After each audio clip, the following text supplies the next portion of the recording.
சூர்யா வந்து யாரும் லைக் போடக்கூடாது, அவங்க அசிங்கமா ஆபாசமா நடிக்கும் போது இது மாதிரி கண்டென்ட் கொடுத்தாங்க. அப்ப நான் என்ன சொன்னேன்னா, என்னுடைய செல்போனு என்னுடைய சிம் நான் ரீசார்ஜ் பண்றேன். அதாவது நான் சூர்யாவுக்கு லைக் போடுவேன். சூர்யா துணி இல்லாத அவுத்து போட்டு பாக்குறது கூட எனக்கு உரிமை இருக்குது. டேப்லெட்ஸ் எல்லாம் நீங்க கேட்க கூடாது. அப்ப கண்டென்ட் எனக்கு வந்தது. அப்ப என்ன எப்படி எழுதி போட்டாங்க, என் குடும்பத்தோடு அசிங்கமா எழுதி போட்டானுங்க. அதனால சூர்யா கிட்ட வந்து நான் எப்பவுமே லவ் ப்ரப்போஸ் பண்ணுவேன். சிக்காக்கு வந்து சகலியாம ஆயிட்டீங்க, சூர்யா மனசுல இடம் பிடிச்சிட்டீங்க, சரிங்களா? ஆனா அவங்களை பாக்குற கண்டென்ட் மிஸ் ஆயிடுச்சு.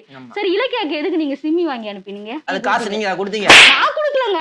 ஏன் ஒரு டாப் சுடிதார் வாங்கி கொடுங்க. என் வீட்டு 500 ரூபாய் நான் சிம்மி வாங்கி கொடுப்பேன், ஜெட்டி வாங்கி கொடுப்பேன். உங்களுக்கு என்னங்க வந்தது? அவங்களுக்கு வந்து சிம்மி போட்டா நல்லா இருக்கும், ஜெட்டி போட்டா நல்லா இருக்கும். அதனால அது வாங்கி கொடுத்து அனுப்பிச்சேன். நீங்க பாக்குறதெல்லாம் வணக்கம் மங்கோ சீலா, அதுக்கப்புறம் திவ்யா கள்ளச்சி, அதுக்கப்புறம் ரவுடி பேபி சூர்யா, அதுக்கப்புறம் வந்து இலக்கியாக்கு பிரா எடுத்து கொடுத்து, அதுக்கப்புறம் இன்னொருத்தரங்கிறாங்க வராங்க வீட்டுக்கு, சாதனாக்கா. அவங்க வராங்க, அவங்களும் ஜெட்டி வாங்கி தருவேன். உனக்கெல்லாம் வெக்கமே இல்லையாடா? சோறு தானே திங்கிற. பாடி வாங்கி தருவேன், ஜாக்கெட் வாங்கி தருவேன், புடவை வாங்கி தருவேன். என் வீட்டு காசு நான் வாங்கி தருவேன். உங்களுக்கு எங்க வலிக்குது?